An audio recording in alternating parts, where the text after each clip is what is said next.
It must be said that Julius Malema will be considered one of the best leaders of this generation because he touches issues that most past and present leaders are afraid to touch. They are afraid to speak on. Please listen to this clip. That you will pay for the sins of Jan van Riebeeck. We want everybody who colonized Africa, who colonized South Africa, to pay reparations to the people of South Africa. The land alone is not enough. We want the land that comes with money, because we must work the money. So fighters, we must continue to tell them, everywhere where a white person becomes a racist, you must say to them, you are still owing us a reparation. You are being paid the reparation. Because the white people owe us. They are what they are because of the sweat and the blood of African people.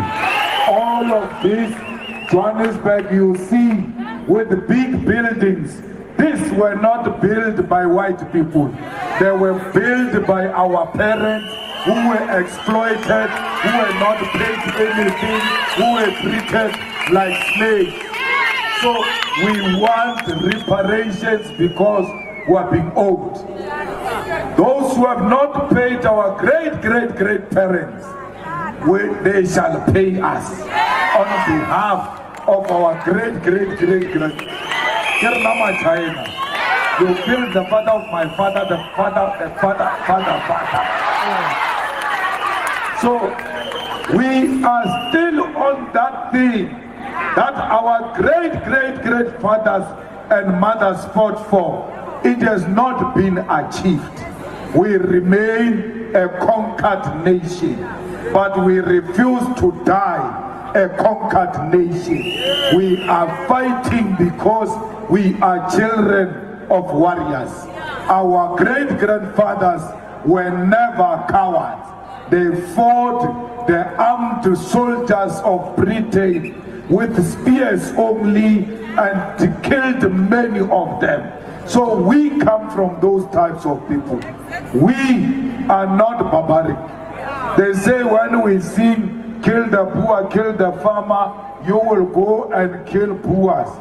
But our people sang this song when they were very angry, but they never killed them. We are angry, but not like those who came before us. We have no reason to kill them. We are just telling them through song, we don't like you because you killed our parents and stole our land. They need to know that we don't like what they've done, and what makes us more angry is that they are refusing to pay for what they did. What's even worse, they are refusing to say sorry.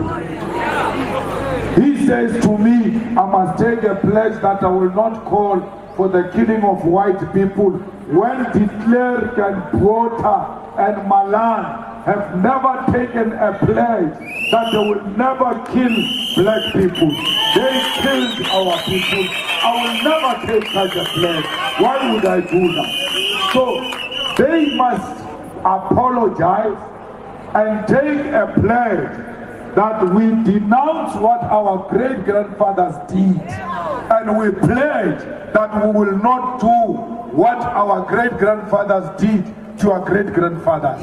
If they make that commitment, then we can start talking about reconciliation. How do you reconcile with a person who doesn't say sorry?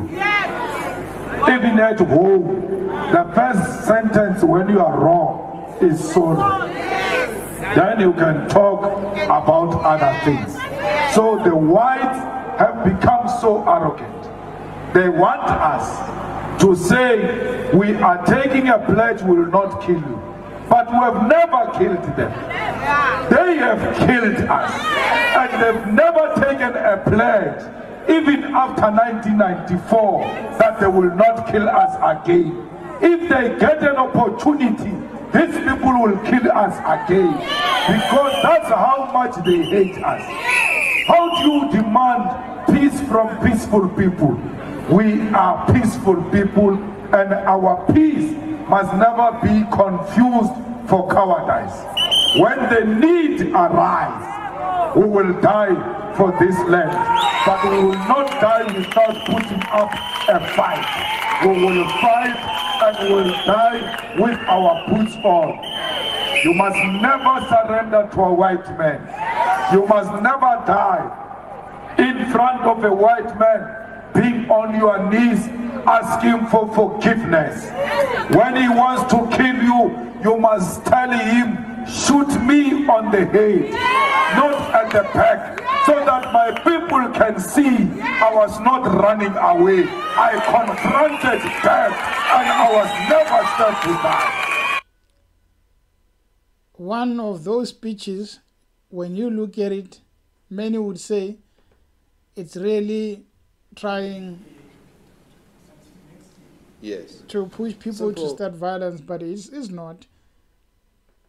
If we listen without having our conclusion, then we can get the message through. Okay, here's the second video. Yes. Simple question to you is, how do you justify holding someone today liable for crimes committed by someone else 350 years ago? There is a saying, Yauri, I don't know how to say it in English. There will be an interpreter here. You cannot take a stolen car from your father and claim you are not a criminal. You can't. It remains a stolen car.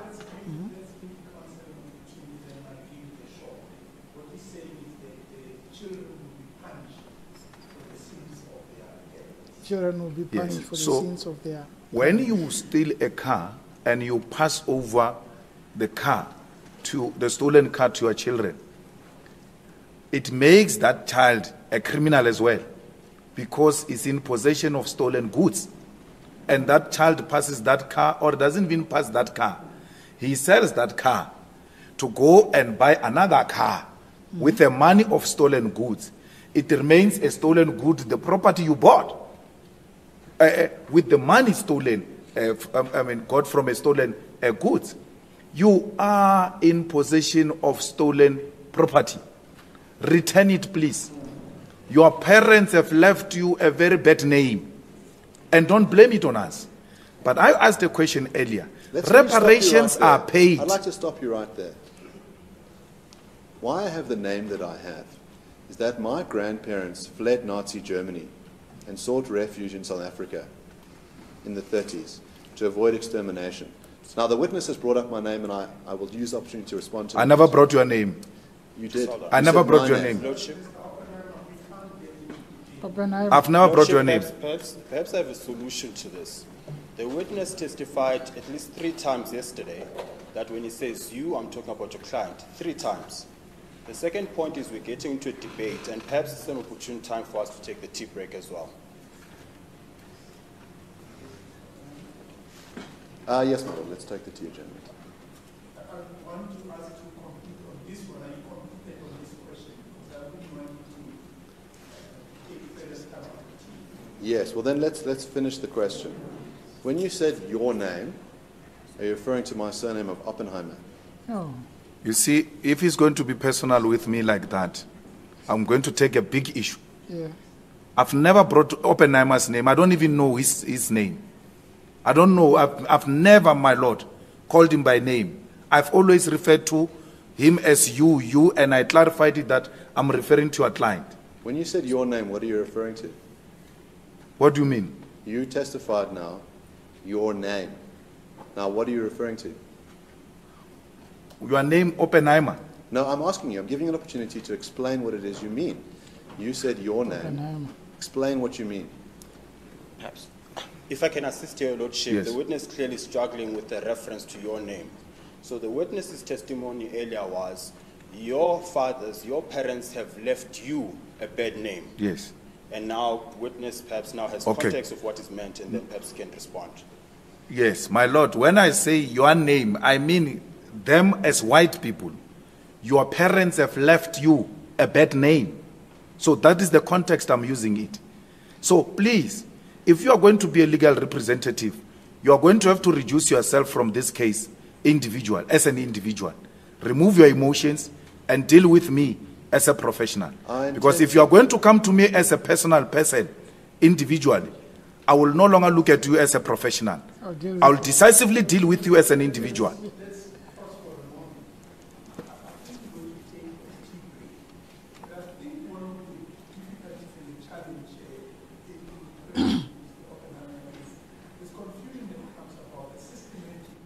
Issues and the individual issues. I think try and make sure that you stick to one of them at a particular time, because they keep coming backwards and forward. At one stage it was a systematic problem about dispossession, and then it then came to examples about stealing of motor vehicles by individuals, and I think that's where the whole confusion comes up, and then we just end up in this whole debate. So try and make sure that you draw that distinction on those questions.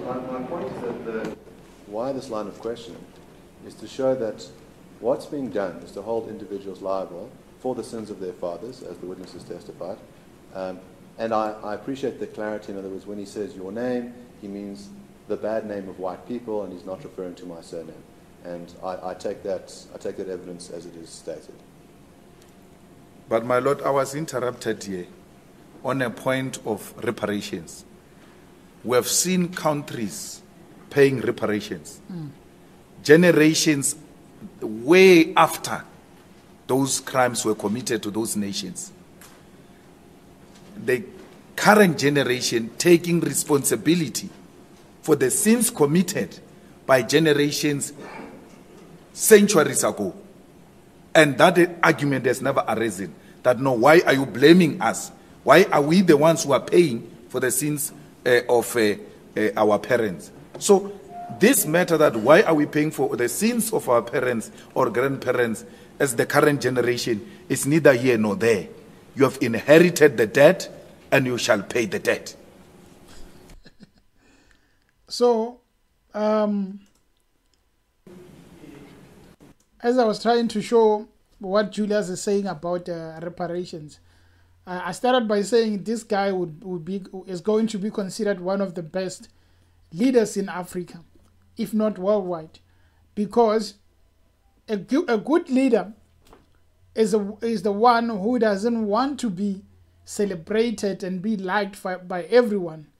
A good leader is one that sticks to his ideas and pushes ideas that he knows that these ones are important without being shaken. Julius Malema is one of those. We had many of them in the past, and then when they come up, they ended up being people who change from their original ideas. But here we have a leader who has constantly pushed for fairness of the black person, the black color, to say that in the past we were segregated. Our belongings were taken. I mean, Africa has always been a rich continent. It's richer than all of the continents combined. But Africa remains, the Africans remains the poorest of the poorest. And the people who decided to take everything from Africa, they remain very rich at this moment. It's 2022, they still remain rich. Now, leaders like Julius Malema, they are the leaders that needs to push this, so that in future, when we look back at the system that has changed, we can celebrate people like this. Because if we don't have anyone who's going to push at these ideas, at these problems, at these issues, then we will see ourselves 50 years from now without any change. Without any change. A black person will still go around the world and suffer as someone who's still looking up at the higher class being white and all the other people. So if we don't challenge these issues, we are still going to remain the people who say our father used to fight for this but they failed. And then our children will come and say our father and our grandparents fought for this. But now Julius is standing there to say, I am for Africa, not only for South Africa. People then come after him insulting him, saying that you are this, you are this. But then what about the presidents, the leaders that everyone likes?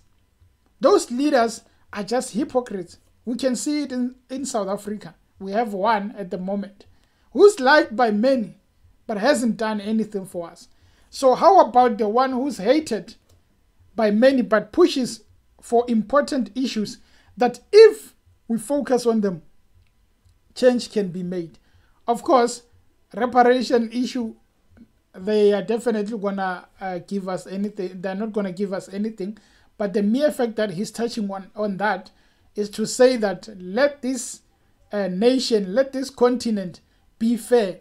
Let the people who deserve all the glory receive them, instead of taking everything and giving it to the people that never give you anything in return.